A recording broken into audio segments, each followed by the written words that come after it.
My name is Chloe Carter, and 6 weeks back, I was just a regular piano instructor struggling along to cover bills on a tiny flat. My days were basic, until one night phone ring broke everything.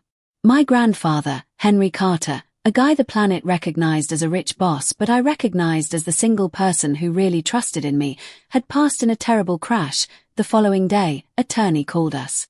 I entered that room, thinking formality, perhaps a little inheritance, never guessing what I'd learn. My grandfather had given me everything, $7 billion. The space went quiet before bursting in anger. My parents' looks blazed with entitlement. My brother hit his hand on the desk. "That cash is ours," they yelled. I said one thing that locked my future. No. That evening, they kicked me out. By sunrise, I was opening the doors to my grandfather's house, unaware of who was standing inside. Before that evening, my days weren't fancy. I wasn't wealthy, or strong, or even seen. I was just Chloe Carter, 26 years young, a piano instructor at a little music place downtown. My hours were loaded with practice, awkward starter songs, and the rare talent whose hands moved over the notes like wonder. My pay hardly handled bills, food, and the used vehicle I hoped wouldn't break on the road. And still, I wasn't sad. I discovered joy in little moments, the manner a kid's expression glowed when they played their opening tune, the calm nights when I'd relax with written notes and train until my neighbors hit on the barrier. My parents, though, never got it. To them, winning meant office spaces, costly vehicles, and people ties. My love for guiding music was just another cause for them to view me with letdown. The reality was, I had constantly felt like an outsider in my own household.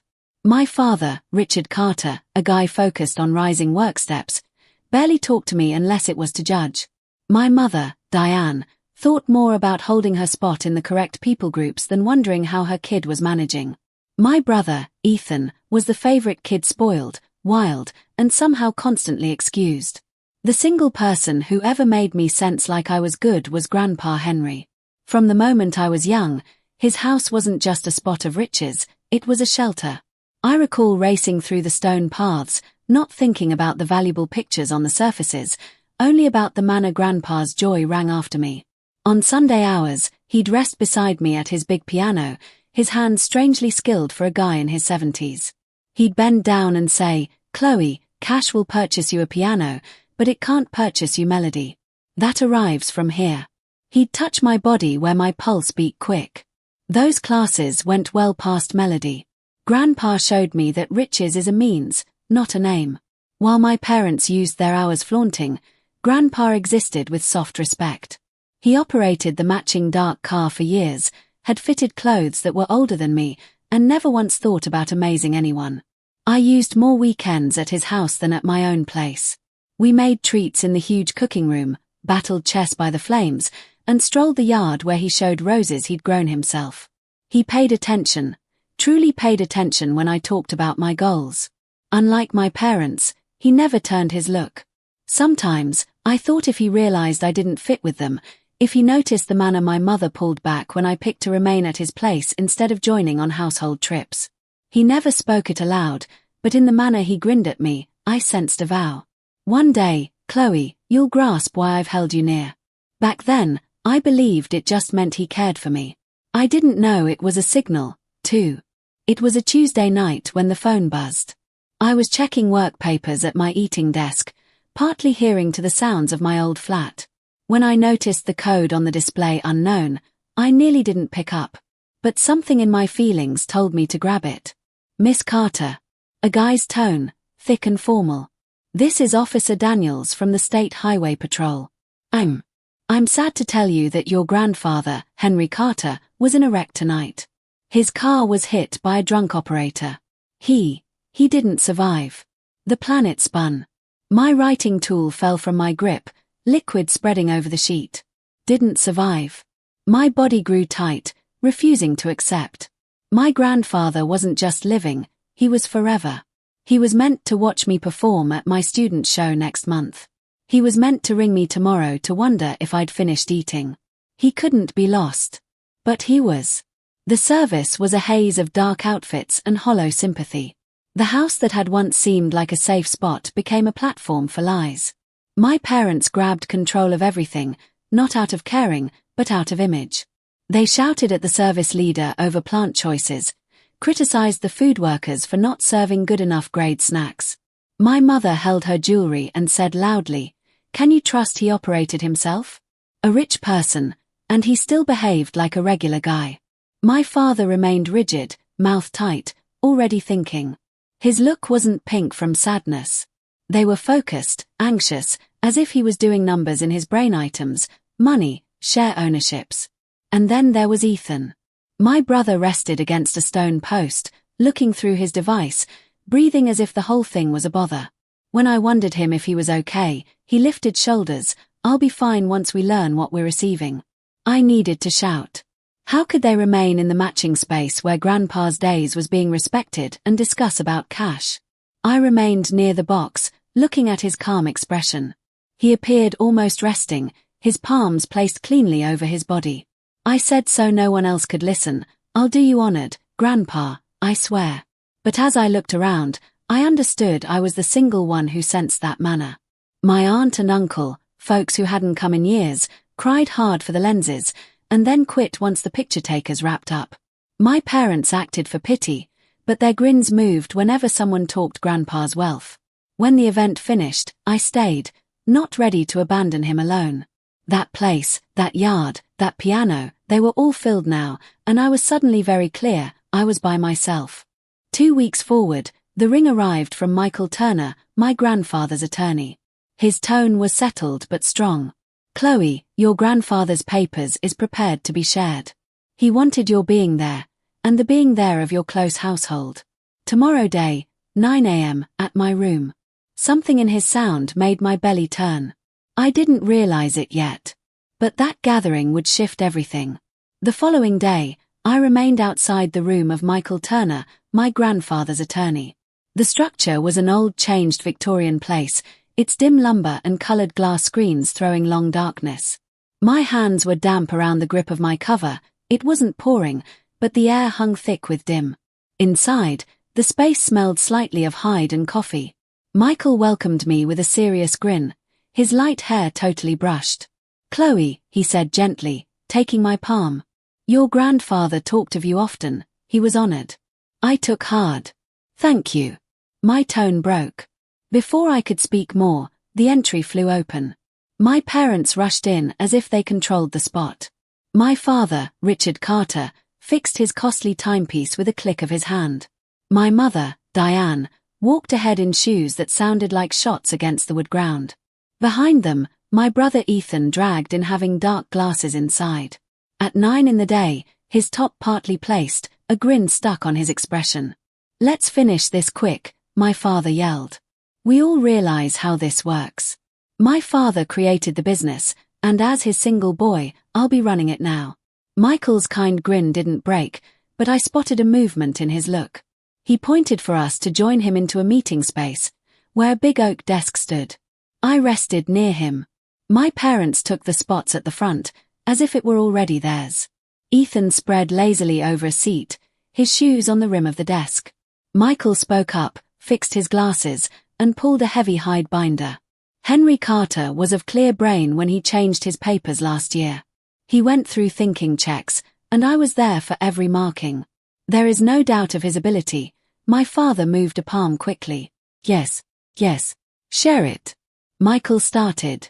"I, Henry Carter, being of clear brain and form, now state this to be my ending papers and word. To my loved granddaughter, Chloe Carter, I give the whole of my property, money items, land holdings, business shares, and stuff valued at roughly 7 billion cash." The speech hung in the space like storm. I stopped, sure I had heard wrong. 7 billion. To me. The space burst. What? My father jumped to his boots so quick his seat fell backward. His expression was bright red, lines growing in his throat. "That's crazy. He would never skip me." My mother grabbed the desk as if it would protect her from sinking. 7 billion to a woman who guides piano. She doesn't realize the opening thing about managing cash. Ethan tore off his dark glasses and hit his hand against the lumber. "Where's my piece? I require funds for my fresh business." He swore to me. Michael lifted a palm quietly. Mr. Carter guessed this reply. He made it plain clearly that his choice was planned. He noted that his boy and daughter-in-law had been given for during his years and that he hoped his wealth to move only to Chloe. My father's hands shook. Lies. You twisted him, Chloe, didn't you? Said in his hearing while he was aged and lost. I moved my skull, drops forming my look. No. I didn't even realize he was changing his papers. I never wondered him for anything. Michael grabbed for a control and hit a switch. A big display on the surface came alive. And suddenly there he was. My grandfather. He rested on his known hide seat, palms together. His tone settled but strong. If you are seeing this, it means I've gone. Richard. Diane. Ethan. I care for you as household, but I can no longer look past what you've turned into. Want has blinded you. You view me as a wallet, not as a father, not as a grandfather. Chloe is separate. She comes because she thinks, not because she needs. She exists with honor. She will hold my memory with respect. My mother breathed. Ethan said a bad word under his wind. My father yelled at the display. This is twisting. He wasn't considering right. But Michael's tone cut through the mess. The papers is lawfully solid. Fighting it will be costly, and given the proof, nearly hopeless. The rage in my father's look as he faced me was enough to freeze my blood. This isn't finished, Chloe. You believe you can oppose us. You'll be sorry. I rested stopped. My grandfather's speech still ringing in my hearing. She will hold my memory with respect. At that point, I understood the wealth wasn't just cash. It was a load. A trial. A duty. And my household would do everything in their strength to grab it from me. That night, my device buzzed with a note from my father. Arrive back. 6 o'clock. We'll fix this as a household. There was no asking symbol. No wish. It was a command. I nearly didn't travel. My body grew tight at the idea of stepping back into that place. But a piece of me wished stupidly that perhaps they just required moments to settle down. Perhaps sadness had bent their speech at the attorney's room. I was mistaken. When I came, the place was strangely silent. The sitting space, normally kept for my mother's drink gatherings, appeared like a workroom. My father remained by the fire, a glass of drink in palm. My mother sat on the rim of a nice seat, her look cold and pointed. Ethan spread over the couch, computer open, hitting quickly. Rest, my father ordered. I followed. My hands held in my middle. My father's tone was steady, but I could listen the rage cooking beneath. You realize what you require to complete, Chloe. Mark the property over to me. I'll run it right. You'll get a nice payment. 10%. More cash than you'll ever require. 10%. I repeated, my tone shaking. That's over 700 million cash. My mother broke in easily. Enough to purchase a house. Enough to exist like a ruler. You don't require duty. Give that to your father. Ethan hit his computer closed. 700 million is lots. I require the balance for my business. Grandpa hoped me to win. Don't be greedy. The speech cut me like blades. Greedy. I said. Grandpa picked me because I wasn't like this. Because I didn't view him as a money source. My father's expression grew hard. He moved nearer, standing over me. This isn't about picking. It's about household trust. Either you mark, or you step out that entry with zero. Do you grasp? The quiet stretched. My pulse hit in my hearing. I considered my grandfather. His joy. His classes. The manner he told me cash was just a means. I considered the manner he grinned when I performed piano. Not because I was right, but because I was me. I raised my head. No. The space burst. My mother jumped to her boots. Her tone sharp. You thankless little brat. After everything we've completed for you nice schools, classes, a cover over your skull, you challenge oppose us? Ethan mocked. Love being wealthy and by yourself. You'll arrive crawling back once you understand cash can't hold you at dark.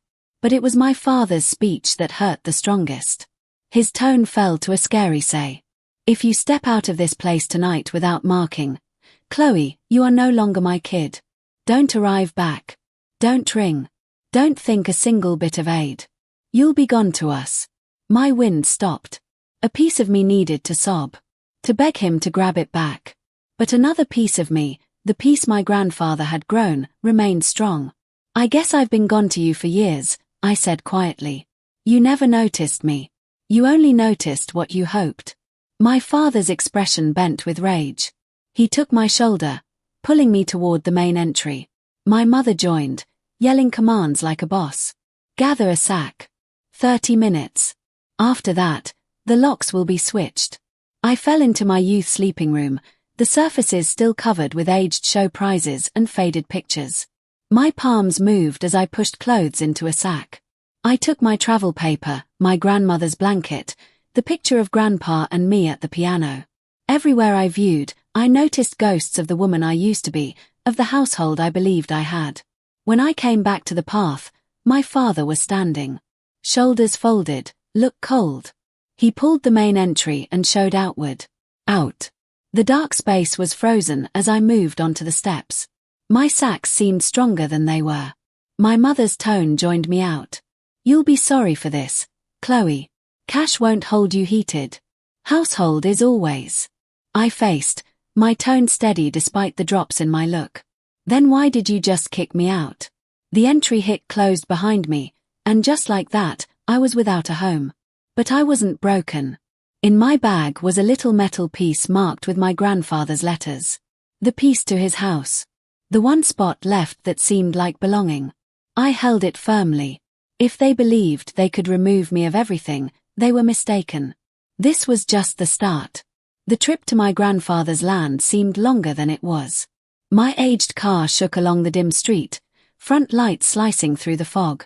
My cloth sacks were stacked on the rider spot, but the single thing I held was the little metal piece. My grandfather had pushed it into my palm last year with a blink. Someday you might require this, Chloe. I never pictured he meant now. When the metal doors of the Carter land came into sight, my body grew tight. They lifted like guards against the dark, high and firm, with the household mark cut into the middle. For a bit, I stopped. Could I really pass that edge without him here? Would the place seem empty without his joy? But then I recalled the hit of my parents' main entry. The ending in my father's tone. I had nowhere else. This house was all I had remaining. The piece moved into the lock with shocking ease. The doors made noise open, and I operated up the curving road, covered with aged trees whose arms seemed to bend in greeting. When the house came into sight, my wind stopped. Its screens shined gently, as though the place itself had been standing by. I stopped in the round path and rose the stairs to the main entry. My palm shook as I twisted the piece. The lock sounded, the entry moved open, and the smell reached me right away. Fruit cleaner and wood smell, the matching smell I'd recognized since youth. I moved inside. The big entry room stretched before me, stone grounds shining under the hanging light. My feet rang loudly, as if the place were aware of my entering. I partly thought my grandfather to show at the peak of the steps, telling me off for being late for Sunday meal. But the quiet was loud. Miss Chloe. I leaped, nearly releasing my sack. A shape came from the darkness, a high guy with light-marked hair, wearing a cleanly pushed outfit. Memory filled me. Robert. My tone broke. Robert Hayes. He grinned slightly, marks getting deeper around his kind look. Yes, miss. I've been with your grandfather for over 25 years, and now. His look grew soft. I guess I'm with you. Feelings rose in my neck. I believed everyone would be lost. I believed I'd be by myself. Robert moved his skull strongly. Mr. Carter guessed. Problem. He told me. If anything occurs, you guard Chloe. She is the real owner. He gave clear commands. Drops formed my look. Of course he had. My grandfather was constantly 5 moves forward. Robert guided me into the workroom, where the flames was already popping. I maintain the place going, he shared. Your grandfather demanded it stay prepared, no matter what. He said one day you might require safety here. I dropped into one of the hide seats, the fire heating my frozen skin. For the opening moment all dark, I sensed the load of protection. But it was passing. What occurs now, Robert? I wondered quietly. My household. They won't allow this pass. They already warn me. His face grew dim. They arrived here once, after the service. Attempted to grab things, jewelry, papers. I halted them. But Mr. Carter realized they'd be back. That's why he got ready. You'll notice tomorrow. Tomorrow. Robert agreed. Mr. Turner, the attorney, will come. There are papers, recordings, even notes your grandfather gave for you. He created a barrier of guard around you, Chloe. But you must remain strong. I rested back, holding the blanket I'd brought from my youth sleeping room. The place buzzed with energy around me, the ticking of the grandfather timepiece, the pop of the flames, the soft sound of protection lenses I hadn't seen before. For the opening moment since the paper's sharing, I sensed something bigger than worry. Purpose. If my household hoped battle, they would discover I wasn't by myself. My grandfather's house wasn't just a place. It was a castle. A memory. And I was prepared to guard it. That dark I rested in the visitor space I'd constantly used as a kid. The covers were freshly cleaned. A reading book I'd given months back still rested on the side table. Page marker placed neatly inside. It was as if my grandfather had realized I'd come back not as a caller, but as the one who fit. I woke the following day to the noise of tones downstairs. For a bit, I worried. Had my household already discovered me? I took my device and moved to the upper floor, only to notice Robert at the main entry, talking calmly to a known shape. Miss Chloe, Robert spoke gently. It's Mr. Turner. Comfort passed over me. Michael Turner moved inside, his work bag in palm, his expression serious but heated. He viewed around the house as though he'd been here many moments. Your grandfather relied on me with more than his papers, he said, placing his bag on the eating desk. He relied on me with you. I joined him into the workroom where daylight poured over the brown lumber desk. He pulled the work bag and took out a heavy cover, closed with my grandfather's letters. He made you notes, Michael shared, help, commands, and signals. My palms shook as I split the close. Inside were cleanly typed sheets, each one marked in my grandfather's steady grip. Chloe, the note started. If you are seeing this, then I am lost. I realize your father and mother will arrive for you. Do not allow in. I have gotten ready for this time. Drops blurred my sight. But I maintained seeing. You will not remain by yourself. I have collected folks who think for you, folks who will guard you when blood faces against you. Rely on them as you relied on me. As if on signal, Robert showed again with a caller. A lady in her 50s, wearing a basic sweater, bringing a binder of papers. This is Dorothy Reynolds, Michael said. Your grandfather's home worker for over 20 years. She's nearly household. Dorothy's look filled up as she held me. Oh, Chloe, you appear just like your mother did when she was young before want hardened her. Your grandfather loved you. She put the binder on the desk. These are books. Your grandmother maintained them, records of every coming, every request your father made, every kindness you gave. They show why your grandfather made his choice. I turned through one. My grandmother's writing moved over the sheet. Richard arrived again, wondering for cash. When we said no, he rushed out. Chloe came forward with liquid food. She remained until Harold's heat split. Every note was like a blade and a comfort, at once hurtful proof of my parents forgetting, but clear proof of my tie with my grandparents. Before I could take it in, another knock arrived at the entry. Robert came back with a high lady bringing a computer sack. This is Rosa Martinez, Michael brought in. Your grandfather's work friend. She realizes Alexander moving inside and out. Rosa gave me a strong hand hold. Your grandfather gave me commands to aid you grasp the business. He hoped you to realize not just where the cash arrived from, but how to guard the folks who created it with him. She pulled her computer and showed number sheets, pictures, and marks. This isn't just about wealth. Hundreds of workers count on this business. He relied on you to keep his beliefs. Another rush of feelings pushed through me. I wasn't just getting cash, I was getting lives. By midday, more helpers came. George Patel, the money guide who had run my grandfather's collection for ages. He brought binders loaded with clear records, displaying just how carefully my grandfather had organized. Carlos Ramirez, the land boss who had watched care of the land. He showed changed protection film lenses my grandfather had asked placed after thinking my father's messing. Judge David Harrison, a household friend who welcomed me with a serious agreement. Your grandfather wanted me to work as a fair watcher if fights came. I will not allow his hopes be bent. The space loaded with tones, sheets, proof. For hours, they shared everything my grandfather had completed to get ready. Every piece, every care was like a string made into a net built to hold me if I dropped. When the final binder was shut, I rested back, flooded. He realized this would occur, I said. Michael put a palm over mine. Yes, and he relied on you to be bigger than them. Robert fixed his shoulders. Your father arrived here after the service. Attempted to grab jewelry and papers. He won't halt. He'll arrive back, and he'll carry the others. But this moment, Chloe, you'll be prepared. The flames popped in the fire space. I viewed around the space at the expressions loyal, set, joined.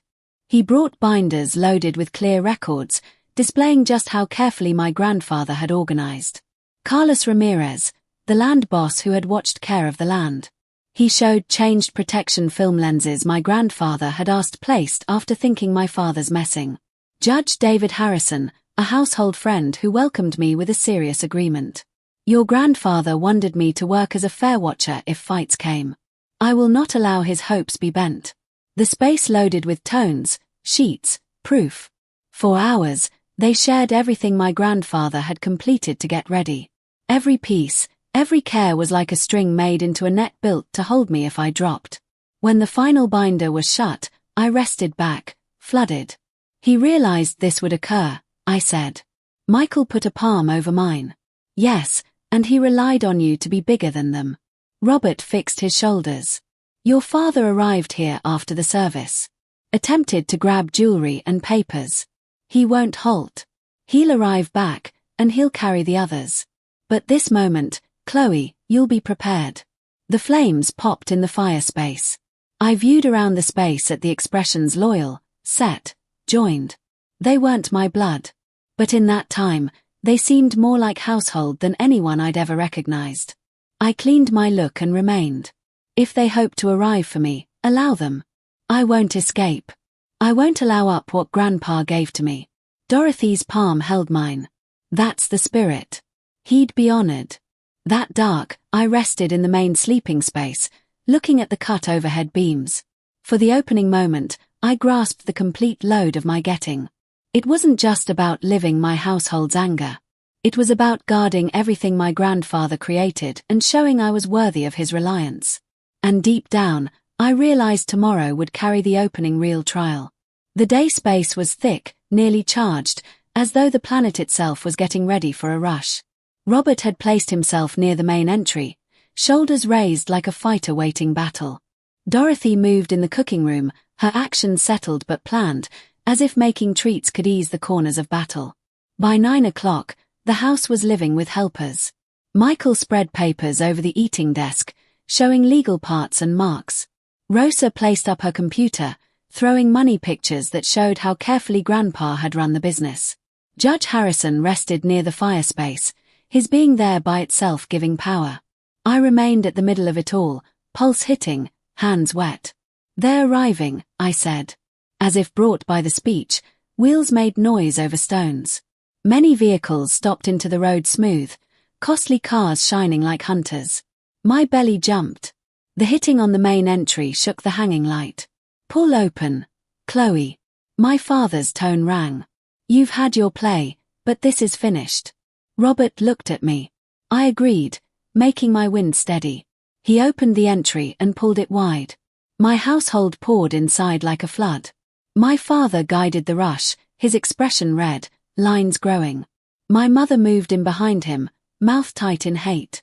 Ethan pulled his boots, but his look blazed with want. This is still our place, my father yelled. You have no claim to block us out. I remained high, though my knees shook. Grandpa offered this to me. Lawfully. Right. Every manner that counts, Ethan mocked. Don't act pure, you bent him. He wasn't considering right. Everyone realizes a billion cash business fits with the household, not some broke piano guide. Michael lifted calmly, raising up a binder. Really, Henry Carter guessed these blames. He gave written and film words making plain that Chloe was of clear nature and that his choice was planned. Fighting this papers would be useless. My father grabbed the binder, turning sheets quickly. Made up, he spat. You believe a judge will grab this over the speech of his own boy? Counts on which judge? A thick tone stopped. All look-faced as Judge Harrison moved ahead. And, sadly for you, Richard, I'm one of them. Your father wanted me personally to watch any fights. These papers, this proof, it's tight. You won't succeed. The shade left from my father's expression, but anger quickly took fear. He stabbed a hand at me. Thankless brat, you're ripping this household separate. I took hard, my tone shaking but strong. No, you completed that long back when you picked cash over caring. My mother's calm broke, her tone lifting sharp. After everything we offered you, nice school, classes, trips, you pay us like this? 7 billion fits with the Carters, not to you by yourself. Dorothy came quietly from the edge, raising a little box. Really, Mrs. Carter, your kid fits here more than anyone. These are books your mother-in-law maintained. Every coming, every request, every kindness. They show clearly why Henry made his pick.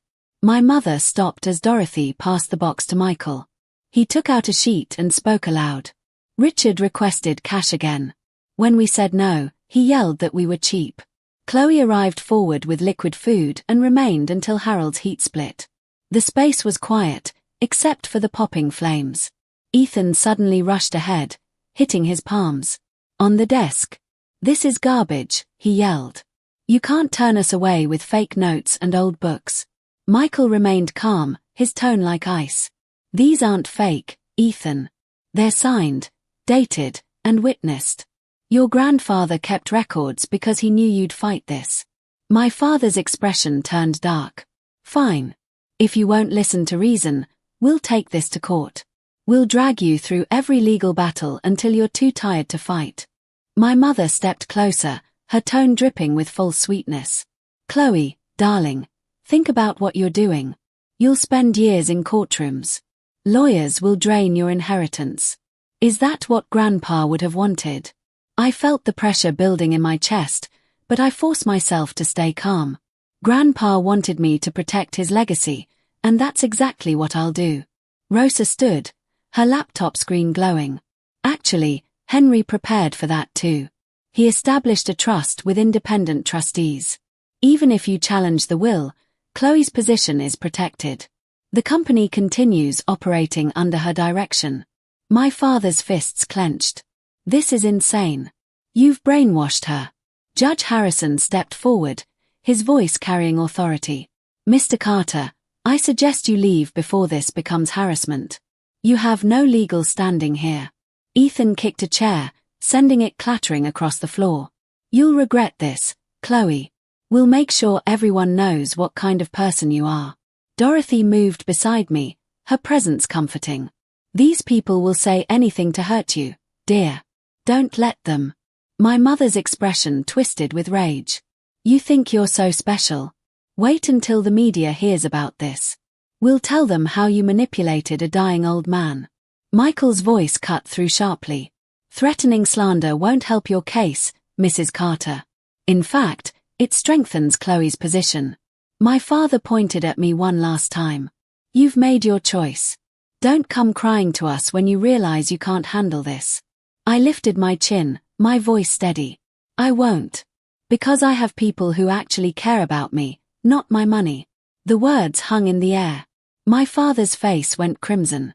He grabbed my mother's arm and stormed toward the door, Ethan following behind, muttering curses. As they reached the threshold, my father turned back. This isn't over, Chloe. Not by a long shot. The door slammed behind them, rattling the windows. The silence that followed felt heavy, but also strangely freeing. Robert locked the door and turned to me. You did well, Miss Chloe. Your grandfather would be proud. I collapsed into a chair, my legs suddenly weak. Are they really gone? Michael sat across from me, his expression serious. For now. But your father meant what he said. They'll try again, through lawyers, through the media, through any avenue they can find. Rosa closed her laptop. That's why we need to be strategic. Henry left detailed plans for protecting the company and your interests. We need to implement them immediately. Judge Harrison nodded. I'll monitor any legal filings. If they attempt to contest the will, we'll be ready. Dorothy brought me a cup of tea, her hands gentle. Drink this, dear. You've been through a lot today. I sipped the warm liquid, feeling it calm my nerves. Thank you. All of you. I don't know what I would do without you. George Patel, who had been quiet until now, spoke up. Your grandfather chose you for a reason, Chloe. He saw strength in you that your family lacks. Carlos added, we're here to help you learn. You don't need to know everything right now. We'll guide you. I looked around the room at these people, strangers a few hours ago, now my support system. How do I start? Michael pulled out another folder. First, we secure the estate. Change all passwords, update security protocols, and ensure your family can't access any accounts. Rosa continued. Then we review the business operations. You need to understand what you're protecting, who depends on it, and how to make decisions. The weight of responsibility settled on my shoulders, but it felt different now. Not crushing, but grounding. I have so much to learn. Dorothy squeezed my hand. And you will. One step at a time. That evening, after everyone had left, I sat alone in the study.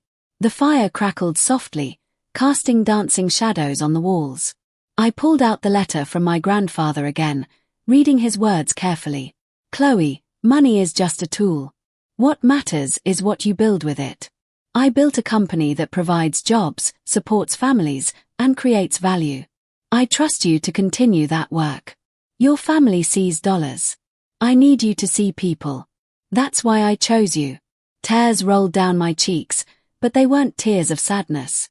They were tears of determination. I won't let you down, Grandpa, I whispered. The next morning, I woke with purpose. Robert had prepared breakfast, and as I sat at the long dining table, I made a list of everything I needed to accomplish. Learn the business. Meet the employees. Understand the finances. Protect the legacy. Over the following weeks, I threw myself into work. Rosa took me through financial statements, explaining profit margins, investments, and company structure. George taught me about portfolio management and wealth preservation. Carlos showed me the estate operations, from security systems to maintenance schedules. Michael walked me through legal protections and corporate governance. But the most important lesson came from Dorothy. One afternoon, as we walked through the garden, she stopped by a rosebush my grandfather had planted. Your grandfather used to say that roses need both sun and pruning. Too much kindness makes them weak. You need to be strong, Chloe, but never cruel. I touched the soft petals, understanding her meaning. I won't become like them, Dorothy. I promise. She smiled. I know you won't. That's why he chose you. Meanwhile, my family didn't stay quiet. Within days, tabloid headlines appeared, family torn apart over billionaire's fortune, granddaughter accused of manipulation. My father gave interviews, painting himself as the grieving son betrayed by a scheming granddaughter. My mother appeared on talk shows, crying about family values and broken trust. Ethan posted on social media, calling me selfish and heartless. The comment section filled with strangers judging me, people who knew nothing about the truth. Michael advised me not to respond publicly. Let them talk, he said. Actions speak louder than words. Show the world who you really are through what you do. So I focused on the company. I visited factories, met workers, listened to their concerns. I increased benefits, improved safety protocols, and invested in community programs. The employees noticed. Word spread that the new owner actually cared about them, not just profits. News articles began to shift, highlighting the positive changes under my leadership. My family's accusations started to lose credibility as evidence of my work emerged. But they didn't give up. 3 months after the will reading, Michael called with urgent news. Chloe, they've filed a lawsuit. They're claiming your grandfather lacked mental capacity when he updated his will. My heart sank. What do? We fight. And we have everything we need to win. The court battle was exhausting. Depositions, hearings, and endless legal arguments. My father's lawyers painted me as a manipulator. They brought in supposed experts questioning my grandfather's mental state. But Michael was prepared. He presented medical records showing my grandfather's perfect cognitive function. He showed the journals documenting my family's greed and my genuine relationship with my grandfather.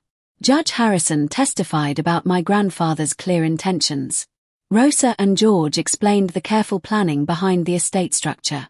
Most powerfully, Michael played my grandfather's video testimony. Watching him speak from beyond the grave, his voice firm and certain, brought tears to my eyes. I am of sound mind. My decision is deliberate and final. Chloe has earned this through love, not manipulation. My son has proven himself unworthy through his endless demands and lack of character.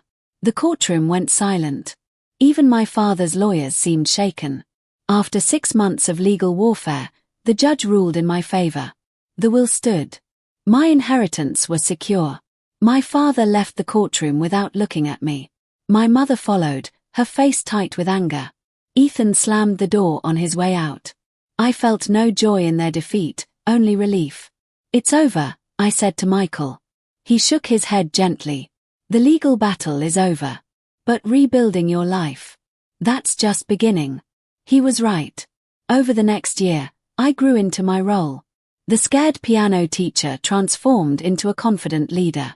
I made tough decisions, invested wisely, and honored my grandfather's values. I established scholarships for music students, remembering my own struggles. I funded community programs in my grandfather's name. I proved that wealth could be a force for good. Sometimes, late at night, I'd sit at the grand piano in the mansion. I'd play the pieces my grandfather loved, feeling his presence in the music. One evening, as my fingers moved across the keys, I heard his voice in my memory. Money will buy you a piano, but it can't buy you music. That comes from here. I touched my chest, where my heart beat steady and strong. I finally understood. The inheritance wasn't just money. It was responsibility. It was legacy. It was love. My family had wanted the fortune. But they'd missed the real treasure, the lessons, the values, the purpose behind the wealth.